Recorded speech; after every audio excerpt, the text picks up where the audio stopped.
Oke, ini adalah tampilannya. Kita login dengan akun manajer.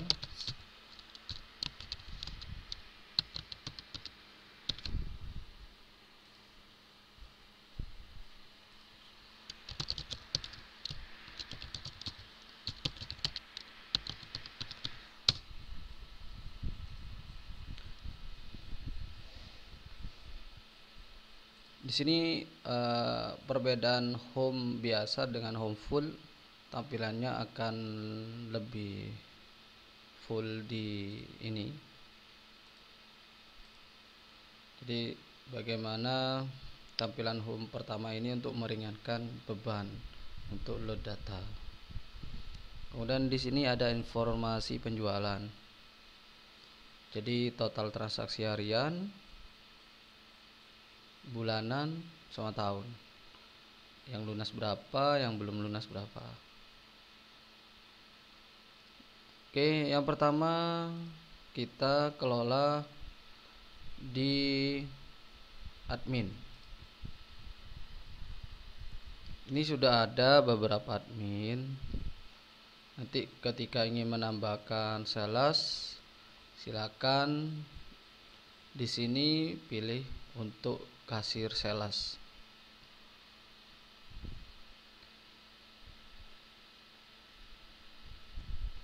Apa perbedaan admin dengan manajer?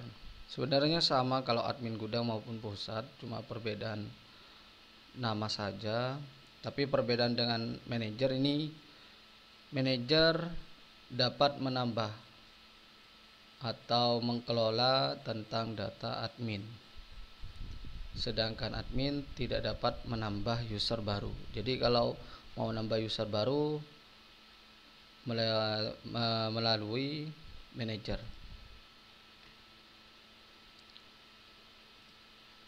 Setelah itu di sini ada kategori. Di kategori ini bisa diisi sesuai ini ya, ID-nya. Ini ID tidak boleh sama, sembarang saja ID-nya selama tidak sama. Kemudian cek stok ini ada ya atau tidak.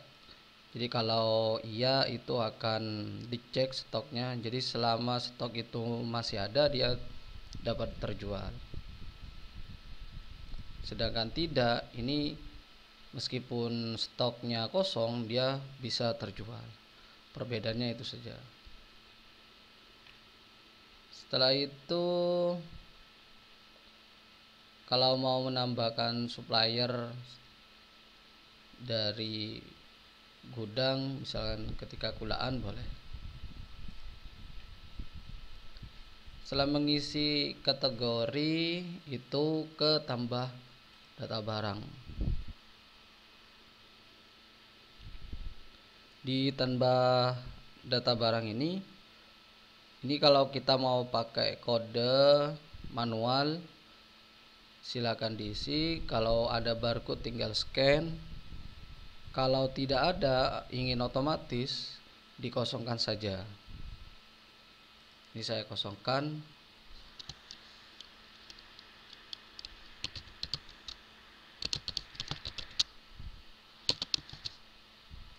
Ini harga kulaknya berapa, kemudian harga jualnya. Untuk harga jual member ini akan berlaku ketika nanti diaktifkan, maka yang berlaku adalah harga jual member. Jadi harga jual normal grosir tidak akan berlaku. Jadi kita kosongkan saja. Ini kita pakai yang grosir. Misalkan dengan pembelian 100. Oh ya, ini 100 dan harga jualnya akan menjadi 8.000. Misalkan pembelian 200, dia akan menjadi harga 7.000. Contohnya seperti ini. Untuk kategorinya jangan sampai lupa, sesuaikan dengan kategorinya. Untuk merek tidak perlu, ini PCS saja. Stoknya silakan diisi. Untuk expired nanti kita bisa setting di pengaturan toko. Biarkan saja dan simpan. Nanti data yang baru akan tampil di sini. Jadi untuk menghilangkan expired bisa di pengaturan toko dan dihilangkan expirednya, tidak aktif. Jadi ketika menambah barang, jadi tidak ada. Oh ya, sorry, saya cek dulu. Oh ini masih ya, sebentar. Jadi kita bisa pilih ini kalau aktif expirednya. Kalau kita logonya tidak aktif, expirednya tidak aktif. Oke, seperti itu. Kemudian untuk member, jika ingin nambahkan seperti ini ada report order. Misalkan pembelian Hendra ini habis berapa, ini total ordernya di bulan Juni selama tahun, ini ada. Kemudian kita lanjut setelah input data ke data barang. Ini akan muncul seperti ini. Kita bisa nyetak. Kemudian ketika kita ingin mencari barang, ini bisa masukkan nama barangnya. Nanti di sini ada edit, ada hapus. Ya, untuk data barang ketika sudah pernah dipakai, ini jangan sampai dihapus.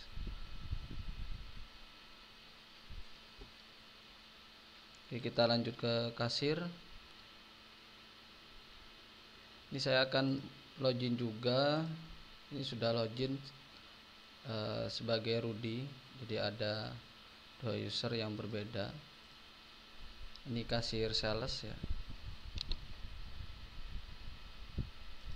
Ya, penjualannya. Kalau di manajer ini nampil semua. Jadi informasi menyeluruh. Sedangkan di kasir sales dia masing-masing individu. Ini saya coba di kasir salesnya. Kalau pakai barcode dia langsung cari, langsung di barcode saja jumlahnya berapa. Kalau mau cari ada 2 opsi, bisa pakai tombol seperti ini, kita cari di datanya, atau kita ketik namanya. Ini sudah muncul, bisa seperti ini atau seperti ini.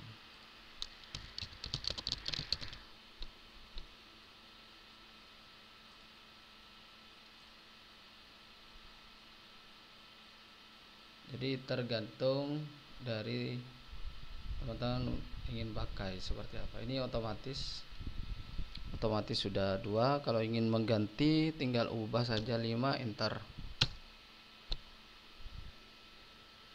Jadi kalau pembelian mencapai 120 atau lebih dari 100, dia akan berubah harganya. Ini stoknya 100 ya, kita isi 100. Jadi dia akan berubah harga jualnya.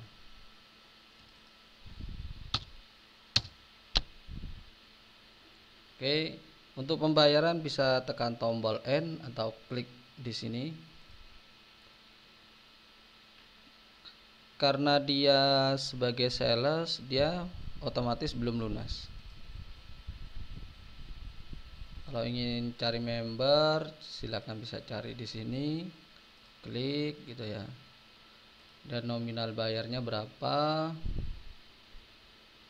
Jadi seperti itu.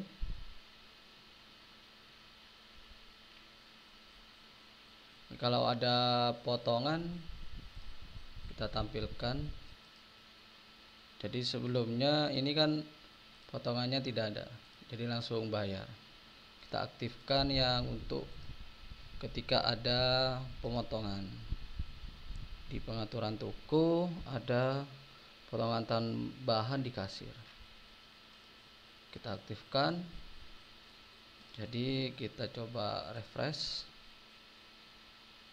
dia otomatis sudah ada potongannya. Jadi harus diisi dulu 0, dia akan otomatis total bayarnya. Kemudian simpan. Setelah nanti cetak, tinggal tekan tombol escape lagi, oke, otomatis hilang. Jadi kalau tinggal pencet X nya ini tidak akan otomatis.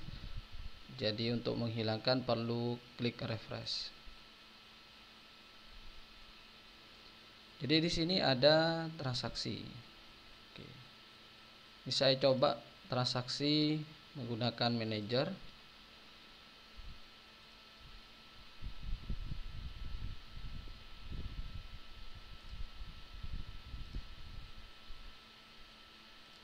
Oke, ini saya bayar.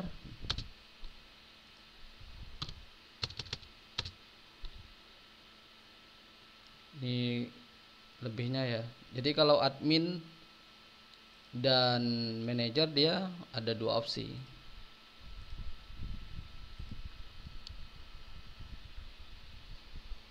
Skip. Oke, di data transaksi di akun manajer akan tampil semuanya. Jadi yang melayani siapa. Sedangkan yang di data Rudy dia hanya nampil datanya Rudy saja. Jadi ini statusnya belum lunas. Jadi kalau mau saya report seperti ini.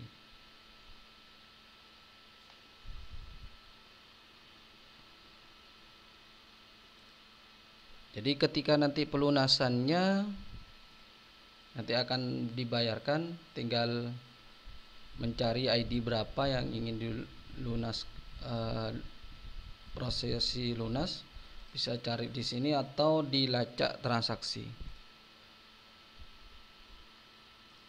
Jadi kita coba pelunasan, misalkan nota ini atau ID stroke ini, kita lacak. Oke, ini muncul barangnya, kita show. Oke, ini pelunasan. Cuma kalau langsung ingin masuk ke sini, tinggal di data transaksinya dicari tanggal berapa sampai tanggal berapa, dia akan muncul.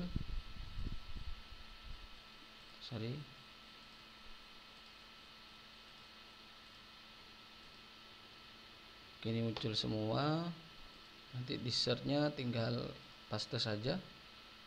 Ini tinggal diklik. Kalau mau di retur di sini retur. Jadi kalau di admin ini tidak ada retur, hanya print saja di kasir sales ya. Kalau di ini sudah ada returnya.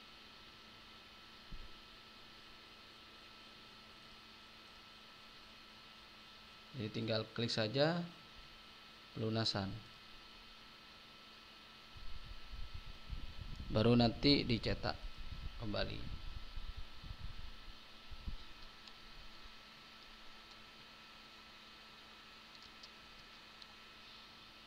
Seperti itu. Jadi nanti bisa di report hari ini. Ini sudah lunas, jadi saldonya udah ada. Ini kalau retur Ini report returnya, jadi tidak ada opsi yang lain, dia otomatis di akunnya dia. Jadi itu. Kemudian untuk nyetok barang, misalkan ada data barang masuk, jadi kalau barang masuk kita ke data faktur, faktur masuk ke tambah faktur. Jadi cari dulu, jadi jangan ketik di sini ya, kita cari, klik tombol cari, dan bisa search di sini, misalkan barang A tadi, jumlahnya kulaan, kita kulaan 100, kemudian ini saya kulaan gitu ya.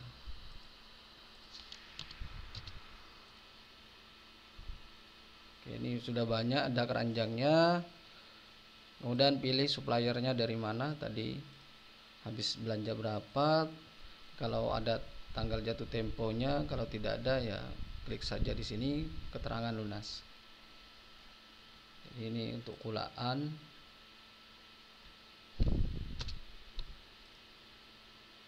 Kita simpan, jadi nanti otomatis dia akan menambah stok ke masing-masing. Ini kan tadi roti pizzanya 0 ya, kita cek nanti. Jadi kita simpan, otomatis ini sudah ada fakturnya. Jadi faktur ini beli apa aja, kita cek barangnya, roti pizza,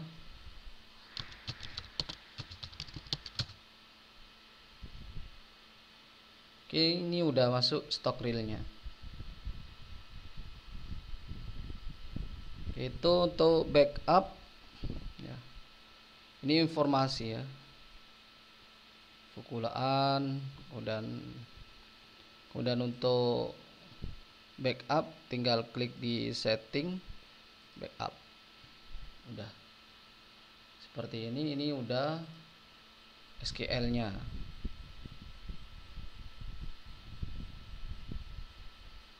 Jadi tinggal dipindahin.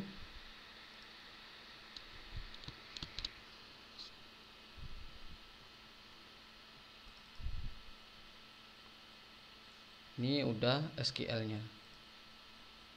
Jadi di dalam WinRAR ini sudah ada SQL nya. Oke, itu. Terima kasih.